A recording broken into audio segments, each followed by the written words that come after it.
दोस्तों, आज मैं सुना रही हूँ मुंशी प्रेमचंद की कहानी बड़े घर की बेटी। ये कहानी है आनंदी की, जो एक बड़े घर की बेटी है और जिसका विवाह एक साधारण से परिवार में हो गया था। तो पेश है कहानी बड़े घर की बेटी। बेनी माधव सिंह गौरीपुर गांव के जमींदार थे। उनके पितामह किसी समय बड़े धन धान्य संपन्न थे। गांव का पक्का तालाब और मंदिर, जिनकी अब मरम्मत भी मुश्किल थी, उन्हीं की कीर्ति स्तंभ थे। कहते हैं इस दरवाजे पर हाथी झूमता था। अब उसकी जगह एक बूढ़ी भैंस थी, जिसके शरीर में अस्थि पंजर के सिवा और कुछ शेष न रहा था, पर दूध शायद बहुत देती थी, क्योंकि एक न एक आदमी हांडी लिए उसके सिर पर ही सवार रहता था। बेनी माधव सिंह अपनी आधी से अधिक संपत्ति वकीलों को भेंट कर चुके थे। उनकी वर्तमान आय 1,000 रुपये वार्षिक से अधिक न थी। ठाकुर साहब के 2 बेटे थे। बड़े का नाम श्रीकंठ सिंह था। उसने बहुत दिनों के परिश्रम और उद्योग के बाद बीए की डिग्री प्राप्त की थी। अब एक दफ्तर में नौकरी करता था। छोटा लड़का लाल बिहारी सिंह दोहरे बदन का सजीला जवान था। भरा हुआ मुखड़ा, चौड़ी छाती। भैंस का 2 सेर ताजा दूध वह उठकर सवेरे पी जाता था। श्रीकंठ सिंह की दशा बिल्कुल विपरीत थी। बीए की पढ़ाई ने उनके शरीर को निर्बल और चेहरे को कांतिहीन बना दिया था। आयुर्वेदिक औषधियों पर इनका अधिक विश्वास था। शाम सवेरे उनके कमरे से प्रायः खरल की सुरीली कर्णमधुर ध्वनि सुनाई दिया करती थी। लाहौर और कलकत्ते के वैद्यों से बड़ी लिखा पढ़ी रहती थी। श्रीकंठ इस अंग्रेजी डिग्री के अधिपति होने पर भी अंग्रेजी सामाजिक प्रथाओं के विशेष प्रेमी न थे, बल्कि वह बहुधा बड़े जोर से उसकी निंदा और तिरस्कार किया करते थे। इसी से गांव में उनका बड़ा सम्मान था। दशहरे के दिनों में वह बड़े उत्साह से रामलीला में सम्मिलित होते और स्वयं किसी न किसी पात्रा का पाठ लेते थे। गौरीपुर में रामलीला के वही जन्मदाता थे। आजकल स्त्रियों को कुटुंब में मिलजुल कर रहने की जो अरुचि होती है, उसे वह जाति और देश दोनों के लिए हानिकारक समझते थे। यही कारण था कि गांव की औरतें उनकी निंदक थीं। कोई कोई तो उन्हें अपना शत्रु समझने में भी संकोच न करती थीं। स्वयं उनकी पत्नी को ही इस विषय में उनसे विरोध था। यह इसलिए नहीं कि उसे अपने सास ससुर, देवर या जेठ आदि से घृणा थी, बल्कि उसका विचार था कि यदि बहुत कुछ सहने के बावजूद परिवार के साथ निर्वाह न हो सके, तो आए दिन की कलह से जीवन को नष्ट करने की अपेक्षा यही उत्तम है कि अपनी खिचड़ी अलग पकाई जाए। आनंदी एक बड़े उच्च कुल की लड़की थी। उसके बाप एक छोटी सी रियासत के ताल्लुकेदार थे। विशाल भवन, 1 हाथी, 3 कुत्ते, बाज, बहरी शिकरे, झाड़ फानूस, ऑनरेरी मजिस्ट्रेटी और ऋण, जो एक प्रतिष्ठित ताल्लुकेदार के भोग्य पदार्थ हैं, सभी यहाँ विद्यमान थे। नाम था भूप सिंह। बड़े उदारचित्त और प्रतिभाशाली पुरुष थे, पर दुर्भाग्य से लड़का एक भी न था। 7 लड़कियां हुई और दैवयोग से सब की सब जीवित रहीं। पहली उमंग में तो उन्होंने 3 ब्याह दिल खोल कर दिए, पर 15-20 हजार रुपयों का कर्ज सिर पर सवार हो गया तो आंखें खुली, हाथ समेट लिया। आनंदी चौथी लड़की थी। वह अपने सब बहनों से अधिक रूपवती और गुणवती थी। इसके कारण ठाकुर भूप सिंह उसे बहुत प्यार करते थे। सुंदर संतान को कदाचित उसके माता पिता भी अधिक चाहते हैं। ठाकुर साहब बड़े धर्म संकट में थे कि इसका विवाह कहाँ करें। न तो यही चाहते थे कि ऋण का बोझ बढ़े, और न यही स्वीकार था कि उसे अपने को भाग्यहीन समझना पड़े। एक दिन श्रीकंठ उनके पास किसी चंदे का रुपया मांगने आया। भूप सिंह उनके स्वभाव पर रीझ गए और धूमधाम से श्रीकंठ सिंह का विवाह आनंदी के साथ कर दिया। आनंदी अपने नए घर में आई तो यहाँ का रंग ढंग कुछ और ही देखा। जिस टीम टाम की उसे बचपन से ही आदत पड़ी हुई थी, वह यहाँ नाम मात्र को भी न थी। हाथी घोड़ों का तो कहना ही क्या, कोई सजी हुई सुंदर बहली तक न थी। रेशमी स्लीपर साथ लाई थी, पर यहाँ बाग कहाँ। मकान में खिड़कियाँ तक न थी, न जमीन पर फर्श, न दीवार पर तस्वीरें। यह एक सीधा साधा देहाती गृहस्थ का मकान था, किंतु आनंदी ने थोड़े ही दिनों में अपने को इस नई अवस्था के ऐसा अनुकूल बना लिया, मानो उसने विलास के सामान कभी देखे ही न थे। एक दिन दोपहर के समय लाल बिहारी सिंह 2 चिड़ियां लिए हुए आया और भावच से बोला, जल्दी से पका दो, मुझे बड़ी भूख लगी है। आनंदी भोजन बनाकर उसकी राह देख रही थी। अब वह नया व्यंजन बनाने बैठी। हांडी में देखा तो घी पाव भर से अधिक न था। बड़े घर की बेटी किफायत क्या जाने, उसने सब घी मांस में डाल दिया।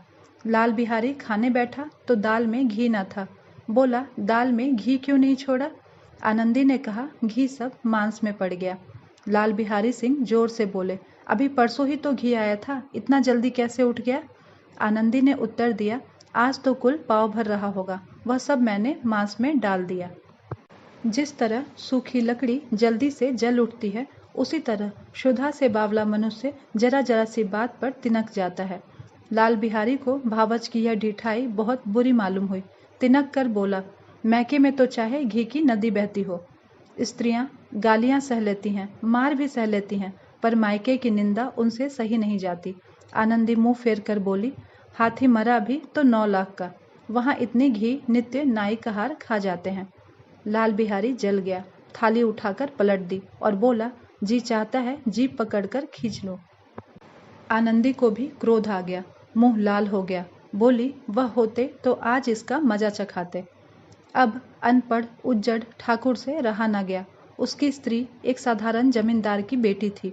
जब जी चाहता उस पर हाथ साफ कर लिया करता था। खड़ाऊं उठाकर आनंदी की ओर जोर से फेंकी और बोला, जिसके गुमान पर भूली बैठी हो उसे भी देखूंगा और तुम्हें भी।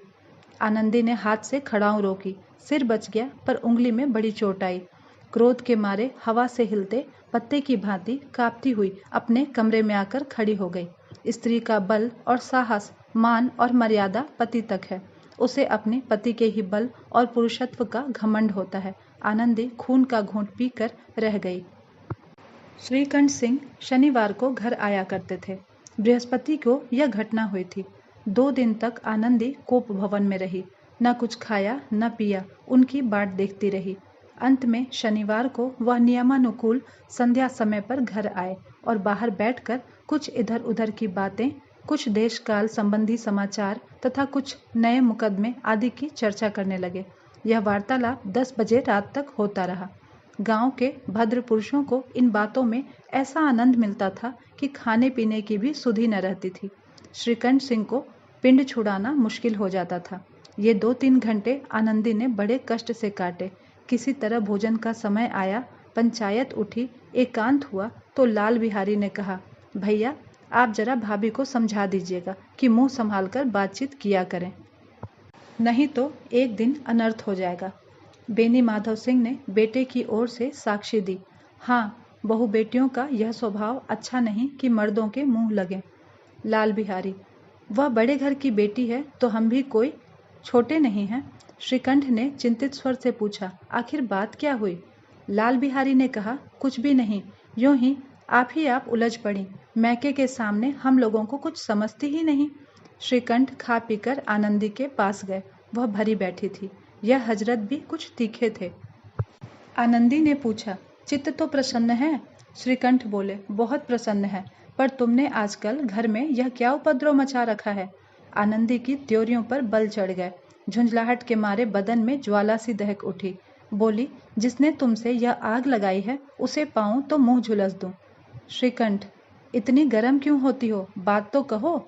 आनंदी, क्या कहूँ, यह मेरे भाग्य का फेर है, नहीं तो एक गंवार छोकरा जिसको चपरासीगिरी करने का भी शऊर नहीं, मुझे खड़ाऊं से मार कर यूं ना अकड़ता।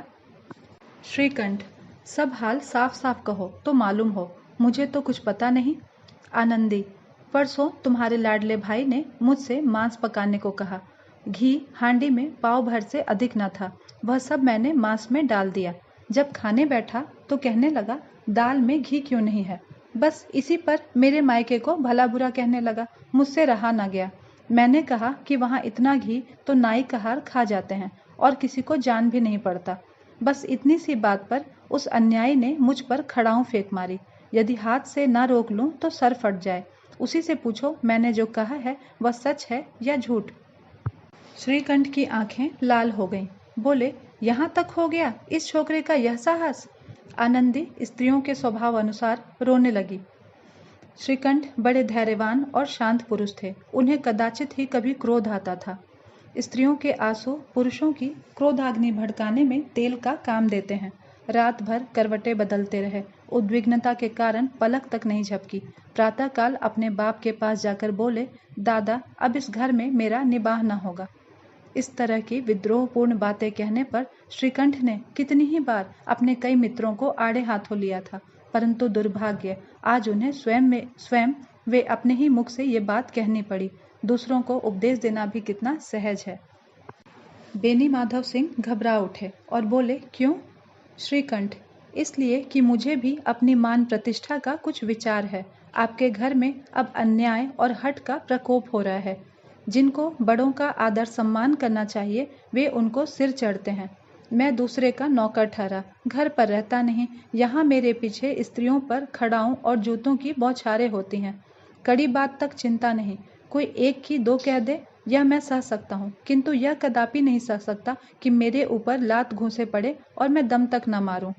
बेनी माधव सिंह कुछ जवाब न दे सके। श्रीकंठ सदैव उनका आदर करते थे। उनके ऐसे तेवर देखकर बूढ़ा ठाकुर अवाक रह गया। केवल इतना ही बोला, बेटा तुम बुद्धिमान हो और ऐसी बातें करते हो। स्त्रियां इस तरह घर का नाश कर देती हैं, उनको बहुत सिर चढ़ाना अच्छा नहीं। श्रीकंठ, इतना मैं जानता हूँ, आपके आशीर्वाद से ऐसा मूर्ख नहीं हूँ। आप स्वयं जानते हैं कि मेरे ही समझाने बुझाने से इसी गांव में कई घर संभल गए, पर जिस स्त्री की मान प्रतिष्ठा का ईश्वर के दरबार में उत्तरदाता हूँ, उसके प्रति ऐसा घोर अन्याय और पशुवत व्यवहार मुझे असह्य है। आप सच मानिए, मेरे लिए यही कुछ कम नहीं कि लाल बिहारी को कुछ दंड नहीं देता। अब बेनी माधव सिंह भी गरमाए, ऐसी बातें और न सुन सके। बोले, लाल बिहारी तुम्हारा भाई है, उससे जब कभी भूल चूक हो उसके कान पकड़ो। लेकिन श्रीकंठ, लाल बिहारी को अब मैं अपना भाई नहीं समझता। बेनी माधव सिंह ने कहा, स्त्री के पीछे? श्रीकंठ ने कहा, जी नहीं, उसकी क्रूरता और अविवेक के कारण। दोनों कुछ देर चुप रहे। ठाकुर साहब लड़के का क्रोध शांत करना चाहते थे, लेकिन यह नहीं स्वीकार करना चाहते थे कि लाल बिहारी ने कोई अनुचित काम किया है। इसी बीच में गांव के और कई सज्जन हुक्के चिलम के बहाने वहां आ बैठे। कई स्त्रियों ने जब यह सुना कि श्रीकंठ पत्नी के पीछे पिता से लड़ने को तैयार हैं, तो उन्हें बड़ा हर्ष हुआ। दोनों पक्षों की मधुर वाणियां सुनने के लिए उनकी आत्माएं तिलमिलाने लगी। गांव में कुछ ऐसे कुटिल मनुष्य भी थे जो इस कुल की नीतिपूर्ण गति पर मन ही मन जलते थे। वे कहा करते थे, श्रीकंठ अपने बाप से दबता है, इसलिए वह दब्बू है। उसने विद्या पढ़ी, इसलिए वह किताबों का कीड़ा है। बेनी माधव सिंह उसकी सलाह के बिना कोई काम नहीं करते, यह उनकी मूर्खता है। तो आज इन महानुभावों की शुभकामनाएं पूरी होती दिखाई दी। कोई हुक्का पीने के बहाने और कोई लगान की रसीद दिखाने के बहाने आकर बैठ गया। बेनी माधव सिंह पुराने आदमी थे, इन भावों को ताड़ गए। उन्होंने निश्चय किया, चाहे कुछ भी क्यों न हो, इन द्रोहियों को ताली बजाने का अवसर न दूंगा। तुरंत कोमल स्वर में बोले, बेटा मैं तुमसे बाहर नहीं हूँ, तुम्हारा जो जी में आए करो। अब तो लड़के से अपराध हो गया है। इलाहाबाद का अनुभव रहित झल्लाया हुआ ग्रेजुएट इस बात को समझ ना सका। उसे डिबेटिंग क्लब में अपनी बात पर अड़ने की आदत थी। इन हथकंडों की उसे क्या खबर। बाप ने जिस मतलब से बात पलटी थी वह उसकी समझ में ना आई। बोला, लाल बिहारी के साथ अब इस घर में नहीं रह सकता। बेनी माधव सिंह बोले, बेटा बुद्धिमान लोग मूर्खों की बात पर ध्यान नहीं देते। वह नासमझ लड़का है, उससे जो कुछ भूल हुई है तुम बड़े होकर उसे क्षमा करो। श्रीकंठ, उसकी इस दुष्टता को मैं कदापि नहीं सह सकता। या तो वही घर में रहेगा या मैं। यदि आपको वो अधिक प्यारा है तो मुझे विदा कीजिए, मैं अपना भार आप संभाल लूंगा। यदि मुझे रखना चाहते हैं तो उससे कहिए जहाँ चाहे चला जाए, बस यह मेरा अंतिम निश्चय है। लाल बिहारी सिंह दरवाजे की चौखट पर चुपचाप खड़ा बड़े भाई की बातें सुन रहा था। वह उनका बहुत आदर करता था। उसे कभी इतना साहस न हुआ था कि श्रीकंठ के सामने चारपाई पर बैठ जाए, हुक्का पी ले या पान खा ले। बाप का भी वह इतना सम्मान न करता था जितना कि भाई का करता था। श्रीकंठ पर भी उस पर हार्दिक स्नेह था। अपने होश में उन्होंने कभी उसे घुड़का तक नहीं था। जब वह इलाहाबाद से आते तो उसके लिए कोई न कोई वस्तु अवश्य लाते। मुकद्दर की जोड़ी उन्होंने ही बनवा कर दी थी। पिछले साल जब उसने अपने से ड्योढ़े जवान को नागपंचमी के दिन दंगल में पछाड़ दिया तो उन्होंने पुलकित होकर अखाड़े में ही जाकर उसे गले से लगा लिया था। 5 रुपए के पैसे भी लुटाए थे। ऐसे भाई के मुंह से आज ऐसी हृदय विदारक बातें सुनकर लाल बिहारी को बड़ी ग्लानि हुई। वह फूट फूट कर रोया। इसमें संदेह नहीं कि अपने किए पर वह पछता रहा था। भाई के आने से एक दिन पहले से ही उसकी छाती धड़कती थी कि देखूं भैया क्या कहते हैं, मैं उनके सम्मुख कैसे जाऊंगा, उनसे कैसे बोलूंगा, मेरी आंखें उनके सामने कैसे उठेंगी। उसने समझा था कि भैया मुझे बुलाकर समझा देंगे। इस आशा के विपरीत आज उसने उन्हें निर्दयता की मूर्ति बनते हुए पाया। वह मूर्ख था, परंतु उसका मन कहता था कि भैया मेरे साथ अन्याय कर रहे हैं। यदि श्रीकंठ उसे अकेले में बुलाकर 2-4 बातें कह देते, इतना ही नहीं 2-4 तमाचे भी लगा देते तो कदाचित उसे इतना दुख न होता। पर भाई का यह कहना कि अब मैं इसकी सूरत तक देखना नहीं चाहता, लाल बिहारी से सहा न गया। वह रोता हुआ घर आया। कोठरी में जाकर कपड़े पहने, आंखें पोंछी, जिससे कोई यह न समझे कि वह रोता था। तब आनंदी के द्वार पर आकर बोला, भाभी, भैया ने निश्चय किया है कि वह मेरे साथ इस घर में न रहेंगे। अब वह मेरा मुंह भी नहीं देखना चाहते, इसलिए अब मैं जाता हूँ। उन्हें फिर से मुंह न दिखाऊंगा। मुझसे जो कुछ अपराध हुआ है उसे क्षमा करना। यह कहते कहते लाल बिहारी का गला भर आया। जिस समय लाल बिहारी सिंह सिर झुकाए आनंदी के द्वार पर खड़ा था, उसी समय श्रीकंठ सिंह भी आंखें लाल किए हुए बाहर से आए। भाई को खड़ा देखा तो घृणा से आंखें फेर ली और कतरा कर निकल गए, मानो उसकी परछाई से भी दूर भागते हों। आनंदी ने लाल बिहारी की शिकायत तो की थी, लेकिन अब मन ही मन पछता रही थी। वह स्वभाव से ही दयावती थी। उसे इसका तनिक भी ध्यान न था कि बात इतनी बढ़ जाएगी। वह अपने मन में अपने पति पर झुंझला रही थी कि यह इतने गर्म ही क्यों होते हैं। उस पर यह भय भी लगा हुआ था कि कहीं मुझसे इलाहाबाद चलने को कहें तो कैसे क्या करूंगी। इसी बीच में जब उसने लाल बिहारी को दरवाजे पर खड़े यह कहते सुना कि अब मैं जाता हूँ, मुझसे जो कुछ अपराध हुआ क्षमा करना, तो उसका रहा सहा क्रोध भी पानी हो गया। वह रोने लगी। मन का मैल धोने के लिए नयन जल से उपयुक्त और कोई वस्तु नहीं है। श्रीकंठ को देखकर आनंदी ने कहा, लाला बाहर खड़े बहुत रो रहे हैं। श्रीकंठ ने कहा, तो मैं क्या करूं? आनंदी, भीतर बुला लो, मेरी जीभ में आग लगे जो मैंने यह झगड़ा उठाया। श्रीकंठ ने कहा, मैं ना बुलाऊंगा। आनंदी, पछताओगे, उन्हें बहुत ग्लानि हो गई है, ऐसा ना हो कहीं चल दें। श्रीकंठ ना उठे। इतने में लाल बिहारी ने फिर कहा, भाभी, भैया से मेरा प्रणाम कह दो, वह मेरा मुंह नहीं देखना चाहते, इसलिए मैं भी उन्हें अपना मुंह कभी नहीं दिखाऊंगा। लाल बिहारी इतना कहकर लौट पड़ा और शीघ्रता से दरवाजे की ओर बढ़ा। अंत में आनंदी कमरे से बाहर निकली और उसका हाथ पकड़ लिया। लाल बिहारी ने पीछे फिर कर देखा और आंखों में आंसू भरे बोला, मुझे जाने दो। आनंदी ने कहा, कहाँ जाते हो? लाल बिहारी, जहाँ कोई मेरा मुंह न देखे। आनंदी, मैं न जाने दूंगी। लाल बिहारी, मैं तुम लोगों के साथ रहने योग्य नहीं हूँ। आनंदी ने कहा, तुम्हें मेरी सौगंध, अब एक पग भी आगे ना बढ़ाना। लाल बिहारी, जब तक मुझे यह न मालूम हो जाए कि भैया का मन मेरी तरफ से साफ हो गया, तब तक मैं इस घर में कदापि न रहूंगा। आनंदी ने कहा, मैं ईश्वर को साक्षी देकर कहती हूँ कि तुम्हारी ओर से मेरे मन में तनिक भी मैल नहीं है। अब श्रीकंठ का हृदय भी पिघला। उन्होंने बाहर आकर लाल बिहारी को गले से लगा लिया। दोनों भाई खूब फूट फूट कर रोए। लाल बिहारी ने सिसकते हुए कहा, भैया, अब कभी मत कहना कि तुम्हारा मुख न देखूंगा। इसके सिवा आप जो दंड देंगे मैं सहर्ष स्वीकार करूंगा। श्रीकंठ ने कांपते हुए स्वर में कहा, लल्लू, इन बातों को बिल्कुल भूल जाओ। ईश्वर चाहेगा तो फिर ऐसा अवसर कभी नहीं आएगा। बेनी माधव सिंह बाहर से आ रहे थे। दोनों भाइयों को गले मिलते देखकर आनंद से पुलकित हो गए। बोले, बड़े घर की बेटियां ऐसी ही होती हैं, बिगड़ता हुआ काम भी बना लेती हैं। गांव में जिसने यह वृत्तांत सुना, उसी ने इन शब्दों में आनंदी की उदारता को सराहा। बड़े घर की बेटियां ऐसी ही होती हैं। तो दोस्तों, ये थी प्रेमचंद जी की कहानी बड़े घर की बेटी। आपको कहानी कैसी लगी हमें कमेंट करके ज़रूर बताइएगा। धन्यवाद।